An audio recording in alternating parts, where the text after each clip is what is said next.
Yo, what is good, guys? It's your boy Nigelfury, man. Y'all know what it is, man. I first want to start off, I do deeply apologize. I have not been uploading content for a minute. I admit it, man. I've been slacking on the streams. I've been slacking on uploading content. I do apologize. I was thinking about doing just a regular vlog video and apologizing, but I feel like those are played the fuck out. So here we are today. I'm chilling with the loyalty crew right now, the Fury Nation, man. I got my boy Lights, I got my boy Kirby, I got my boy Scott. You know what I'm saying? We are just chilling in chat on this late night, man. I'm about to open some supply drops, and you guys are going to hear our thoughts on the new Call of Duty coming out. If you guys have not seen the trailer, you can go check it out on my channel. I did the reveal trailer for you guys, man, so I hope you guys check that out. Drop a like, subscribe if you guys are brand new. But without further ado, we're going to sit, talk, discuss COD. We're going to talk about strategies in Call of Duty and the whole nine, man. So without further ado, let's start opening these supply drops, and the floor is open for conversation. And if you guys have thoughts and opinions, don't forget to comment them down below, and we'll answer them again in another video. I think this might actually be a series that I'm gonna start on my channel because I like it, and I think you guys are gonna like it too. So without further ado, let's open up some supply drops. Don't forget to comment your opinions, your questions. Don't forget to drop a like and subscribe. Let's do this. So, first initial thoughts, everybody. What did you guys think of the Call of Duty reveal trailer?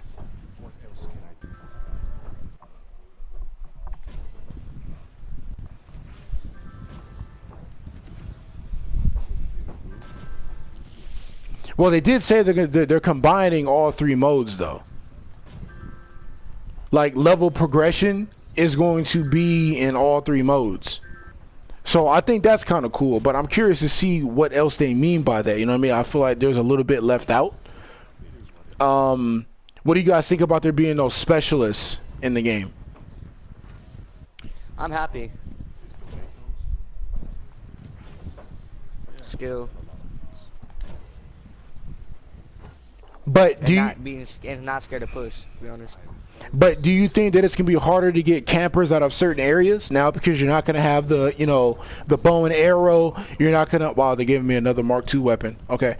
You're not gonna be able to push people without bow and arrows. You're not gonna be able to push people out with, you know, the war machine. You know, like, do you think that's gonna be an issue?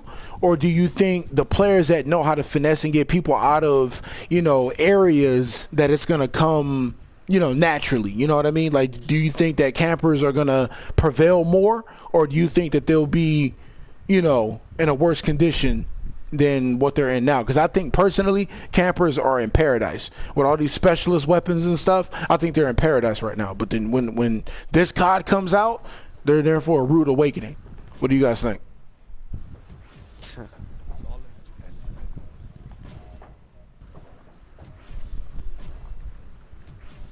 Mm-hmm. Right. Right.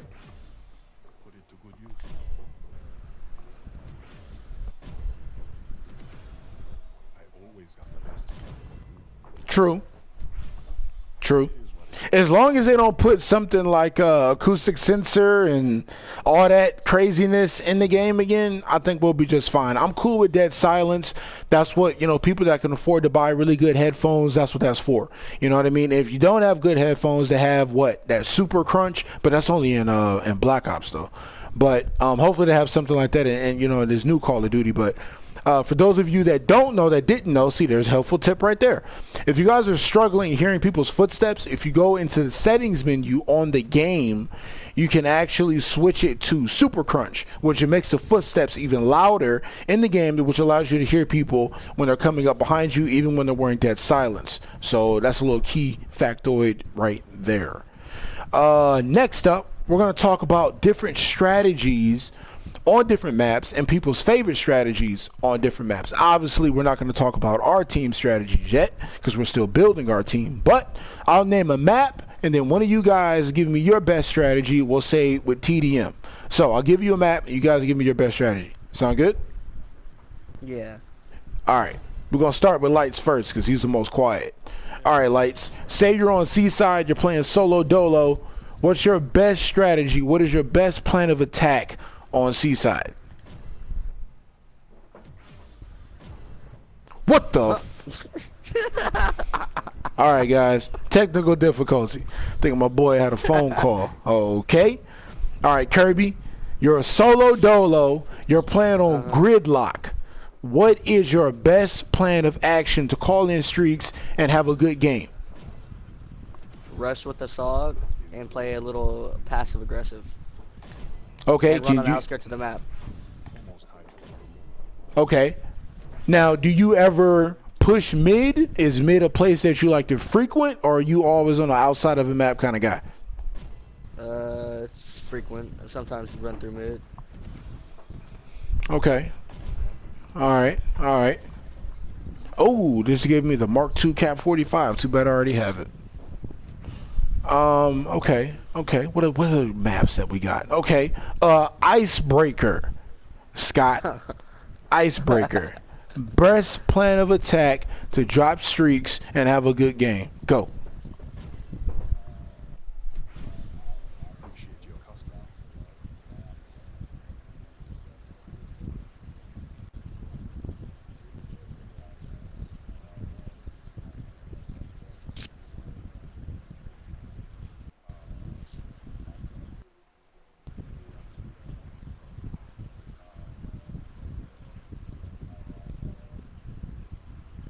Okay.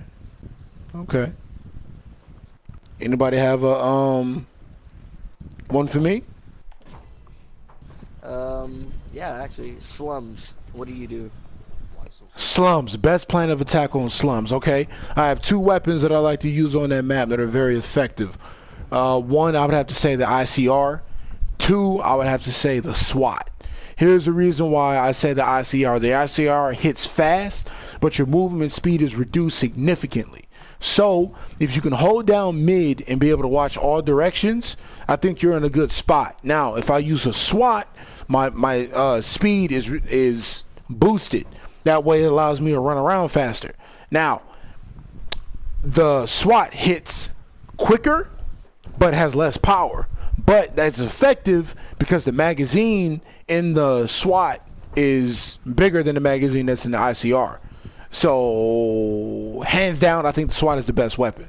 I don't like to push on the outsides too much if I don't have to. I'll probably hop over wall if I can between blue and graveyard a lot. I like to play that a lot because it allows me to be able to watch in middle and the far left because, as you know, snipers like to frequent graveyard as much as they can. So, that's a good spot to get a lot of kills if you want to rack up streaks quickly. Okay, Lights, we're going back to Seaside now since you're here. Your best strategy, the weapon that you'll use the most in Seaside. To call in streaks in any given game, what is your best strat to use on Seaside?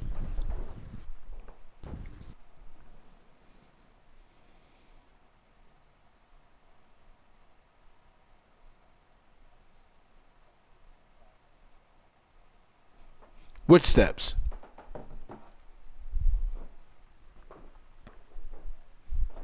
The steps on the left. You talking about that leads you right in the middle? You're talking about?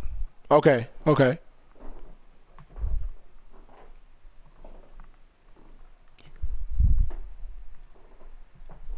Right.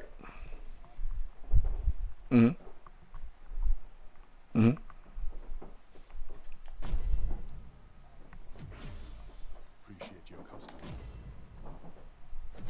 Yeah.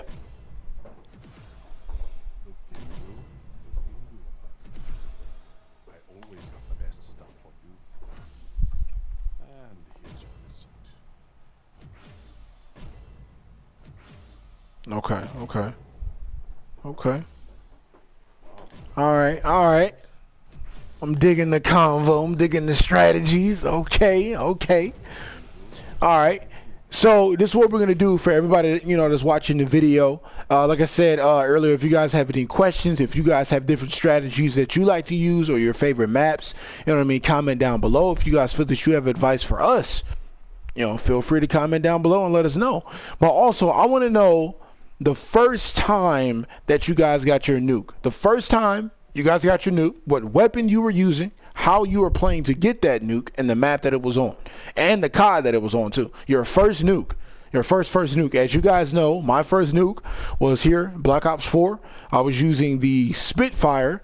I was playing on Hacienda Safeguard, and that was such an emotional moment for me. I couldn't believe it when I got that nuclear. Oh my God. To know that I, Nigelfury, got a nuke, that sent me over the moon. I was ecstatic. It was a very proud moment for me. Very proud moment. Lights, what about you?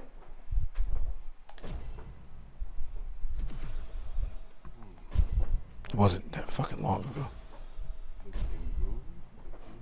Okay. Okay. All right. Okay. Okay. Why so surprised? Told you I had the good stuff. All right. Almost time to order more of those. Put it to good use.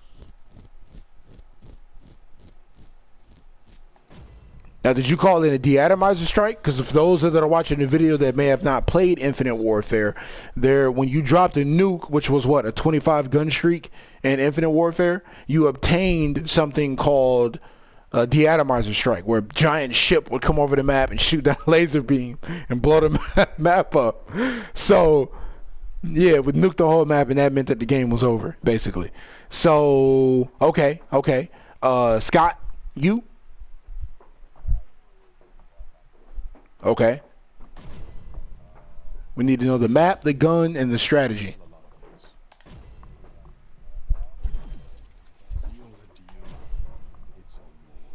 Okay.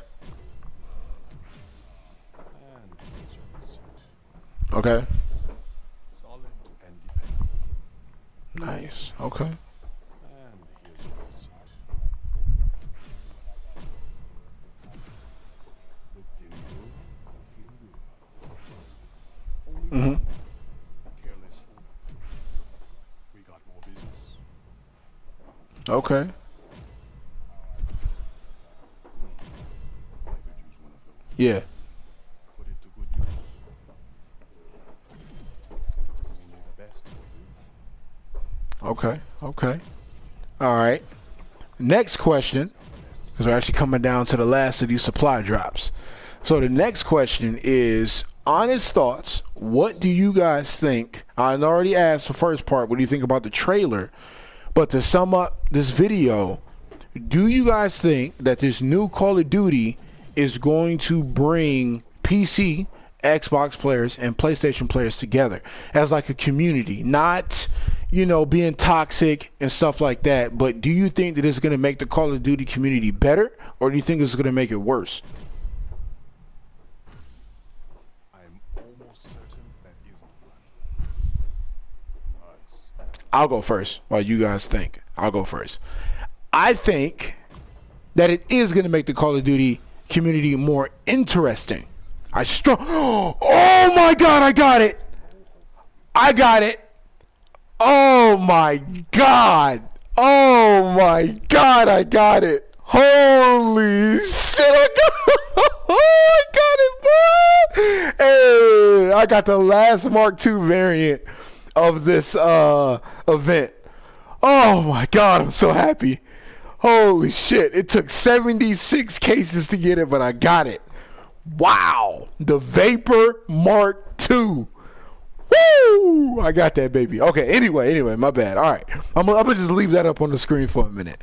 All right, so I think it's gonna be very amazing because it's gonna bring the community. It's gonna be interesting to see how people play on different platforms together on Call of Duty. You know what I mean? You got one guy on your team that's on PlayStation, your other buddy's on PC, and the other guy's on Xbox. You know what the things look like. How do you react to situations differently because you're playing on different systems? You know what I'm saying? It's totally different systems, and people on different systems approach the game different ways. You know what I mean? I think it's going to be interesting to see how it is to mix these different systems, different talents, different ideas, different ways to push in the game. I think it's going to be amazing to mash all of that up together in one lobby. I think it's going to be truly tremendous. I really do.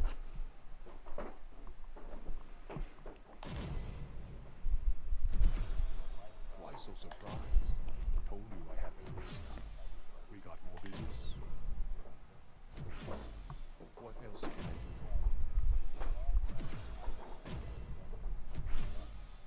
for you? Recondition myself. Same. I agree.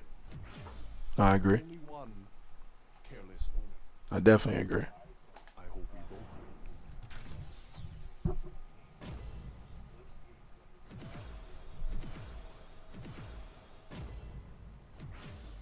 Pretty sweet, right?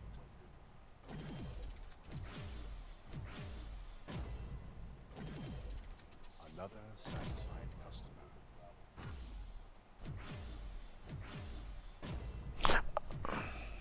What else can I do for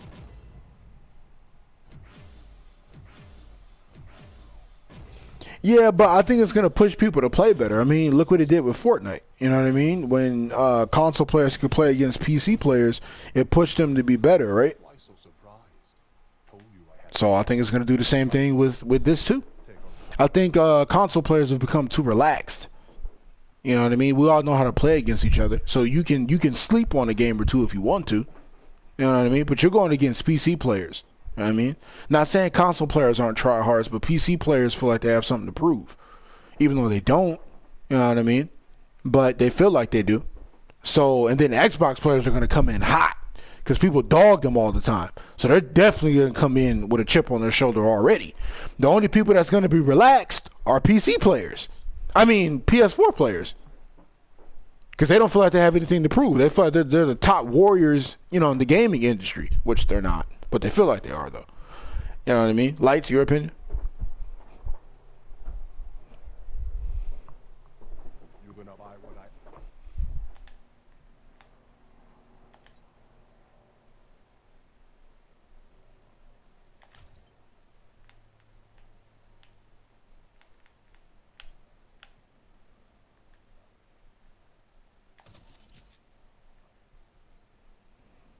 Yeah. Okay. Okay.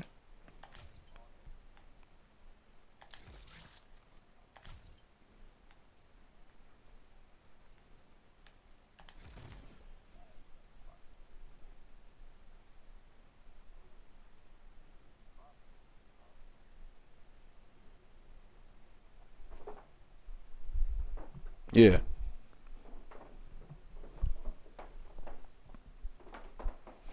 Well, okay. I believe it is too.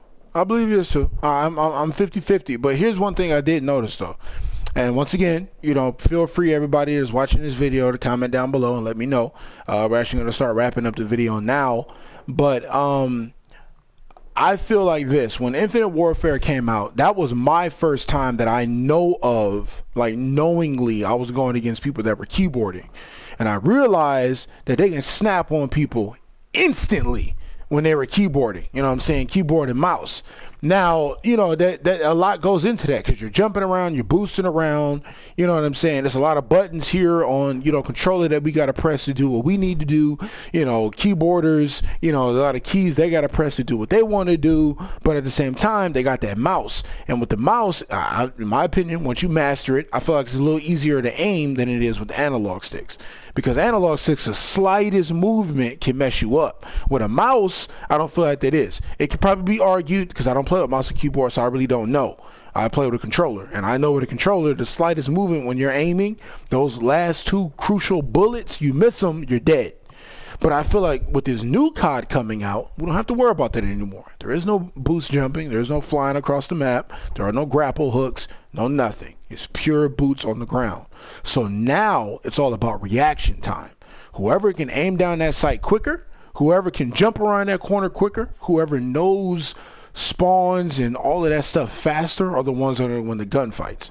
That's what I believe. This new Call of Duty is going to prove who is the best of the best, and this has nothing to do with what system you play on. It's purely who is the best player out there, period. Skills mean everything in this new COD. Yeah, what's up?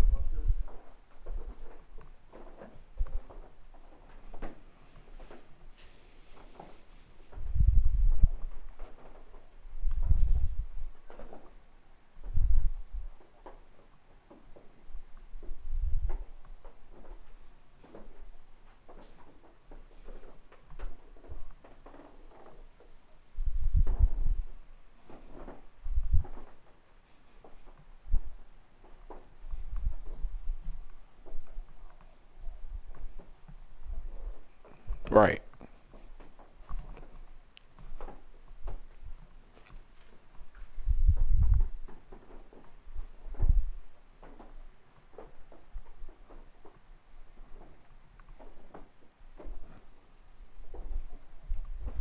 No, I get what you're saying. Yeah.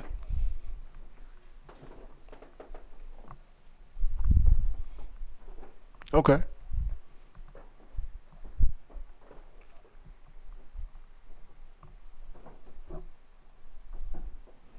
Okay. We'll see.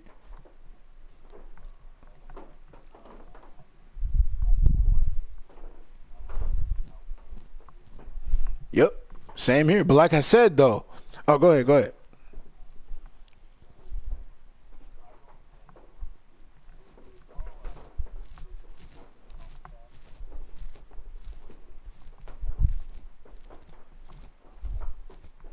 Yeah, that's what I'm saying. It relies all on instinct. It hasn't.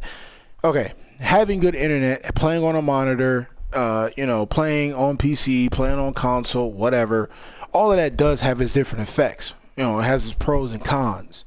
You know what I mean? Having the fastest internet, playing on 7 megs of internet, obviously all of that makes a difference. But at the end of the day, I was still making videos when I was playing on the worst internet in the world, and I was still gunning people down.